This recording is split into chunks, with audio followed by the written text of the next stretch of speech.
Hello, everyone. This is R.K. Mullins, author of Time for a Serial Killer, A Lifetime of Murder. Hey, remember, Confessions Before Death is coming out February the 14th, Valentine's Day, also my mother's birthday. Help me remember my mother and celebrate her birthday and Valentine's Day. Look for the launch of Confessions Before Death, Satan's Revenge. Hey, I thought, I've been doing all these interviews with other people and all great authors, but, in their own rights. So I figured maybe I just need to come out here and introduce myself a little bit better and tell y'all a little bit about me and why I'm doing what I'm doing. All right. Well, I'm an old truck driver and now author. Started writing Time for a Serial Killer back in '98. Lost the manuscript a few times. Finally got started writing it again in 2012 and finished it in 2012. Decided to self-publish in 2019 and launched it on June the 1st, the second edition, with Red Penguin Books and Miss Stephanie Larkin. Great little publishing service, and she has grown that business from itty bitty from when I started with her to what it is now. She's doing a great lot of work with authors and doing a lot of help, helping authors out as far as, teaching them new things that they don't know and offering writing classes and other, marketing classes and things of that nature. And there's a video with her up there that I did an interview with her on. But this ain't about her. It ain't about Red Penguin Books or any other publisher. You know my rules. We don't talk politics. We don't talk religion. We don't talk sex. And we don't discuss our publishers. I'm an indie publisher. I'm self-published, basically. I paid for my own book.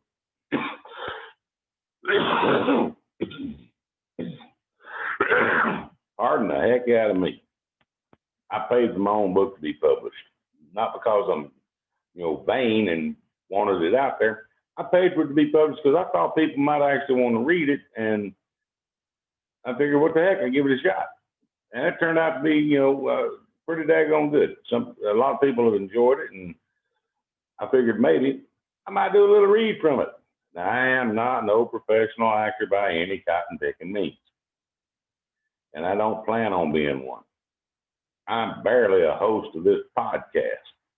And even then, I'm not really all that big of a host. You know how it is, right? I'm just no Southern boy. Grew up in the hills of Southwest Virginia. And, hillbilly. That's what I call myself. I ain't no redneck. Yeah, I am. But you know how I go, right? My show, my rules. I say what I like.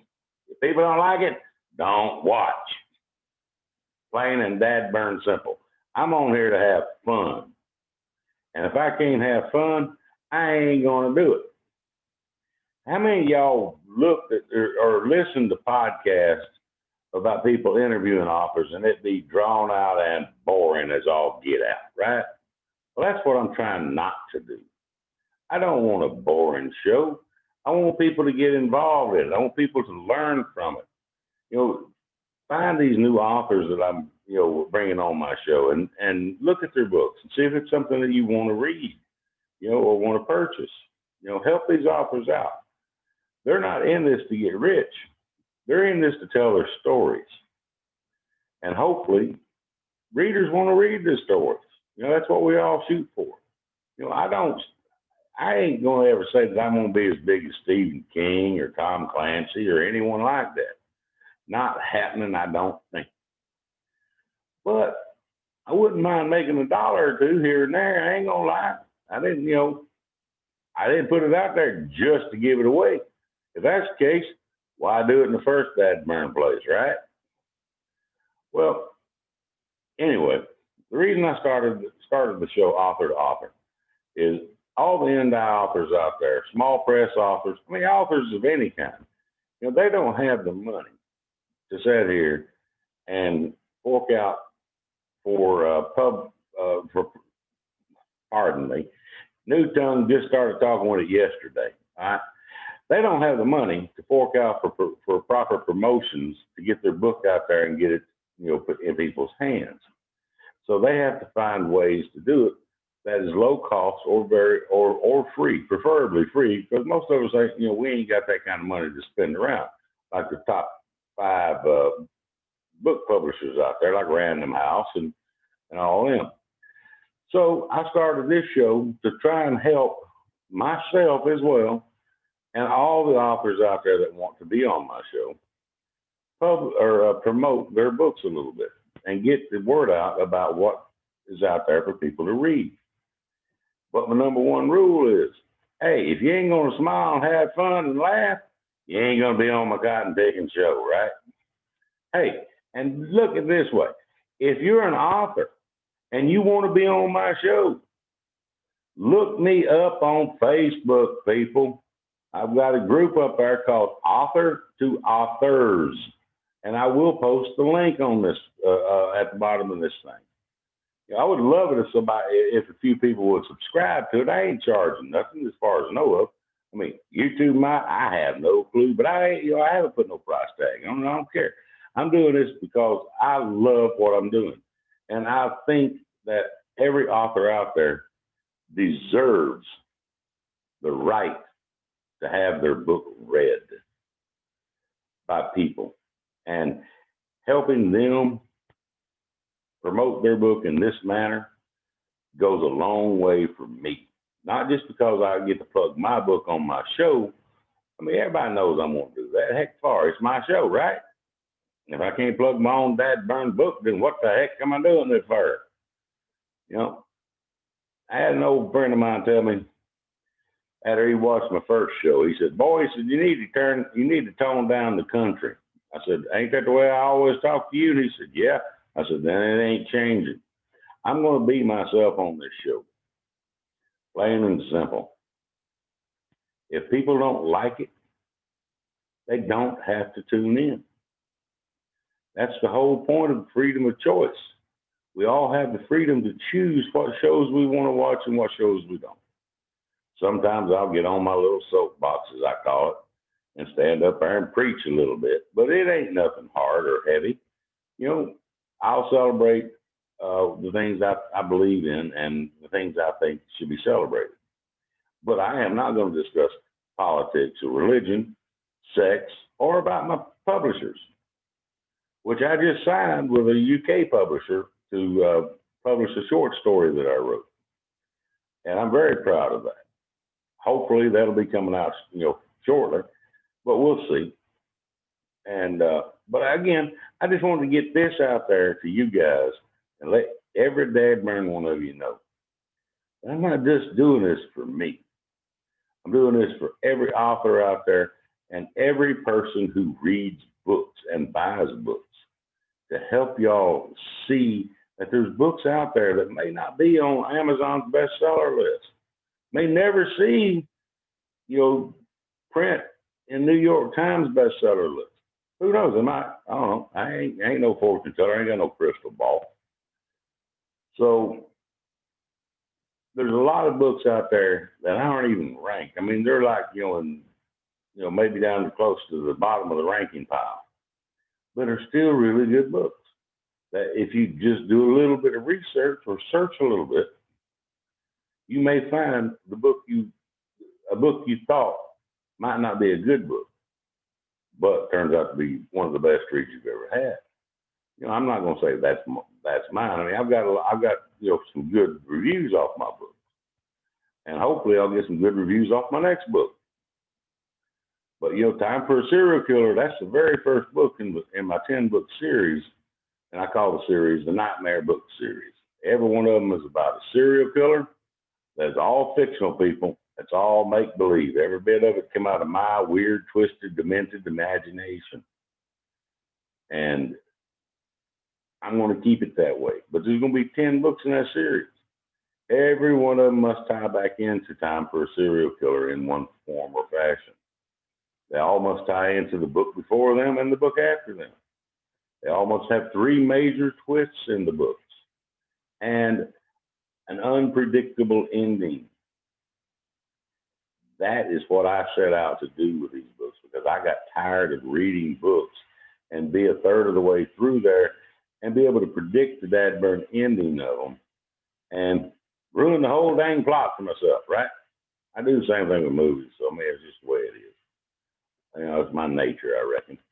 But how many of y'all are sick and tired of reading books and then get to the end and you're like, I knew that's what was going to happen. Now with my books, you ain't. You get to the end and you say you knew what that was going to happen. I got news for you. You probably turned to the back and read the dadburn thing. Maybe, but I try to put in enough twists and turns to keep the book exciting and to keep the book heading in the right direction with a new voice, my voice for writing. And I use what I consider to be conversational dialogue and action-driven writing technique. I don't know if that's really a real thing or not, but that's what the heck I call it. You know what I mean? Like I said, I'm an old hillbilly. I'll make this stuff up as I go if I got to. I am never going to claim to be a grammar major or an English major. Heck no. My forte was mathematics and barely able to do that. You know what I say? But anyway, I just wanted to, put this out there for you guys and let y'all know that I appreciate each and every one of you that watches these videos. I've been having a little trouble, and all I've been doing is posting them on Facebook and Instagram. But now I got it figured out for YouTube, and I'm gonna plug it on YouTube so you can see more and more of these videos. So I figured what I might do is I'd take a couple of minutes and read just a little bit of Time for a Serial Killer, A Lifetime of Murder. All right. This is actually the first print, which had a bunch of mistakes in it. And me and the publisher didn't get along, so I cut him out, right? So I'm going to read just a little bit of it and see what y'all think. Y'all tell me if you like it, buy it, right? And if you buy it and you read it, you really like it, hey, write me a review. I don't care if you like it or not. Write me a review. Even a bad review helps me become a better author, people. And I love bad reviews. I don't sit there and argue with them about them. I thank them for the time they take to write the review, and I learn from each and every one. Anyway, we're going to try this, and we're going to start it up. I ain't no professional actor by any means, so bear with me. And you know me, hey, brand new tongue, just started using it yesterday. I'm probably going to mess this all up, right? Anyway, let's get on to it, right? As David sat alone in his dimly lit office, his mind reveled in his past glories of writing excellence that won him the Pulitzer Prize for journalism years ago. David was a veteran criminal reporter. This entailed digging up information and then reporting on the horrors held deep within the darkest recesses of humanity. Told you, brand new tongue, right? The stories he wrote enticed and attracted readers. They held them spellbound, waiting for the next riveting episode in his weekly article or column. David didn't write about ordinary crimes. He specialized in serial killers. He uncovered the truth behind their art form. Yes, each killer envisioned his ghastly acts of murder as a work of art. You and I both know anybody doing anything like that to somebody and killing them, that ain't no work of art. That is a really heck of a twisted so-and-so that needs to be off the streets, right? Yes, I write about them.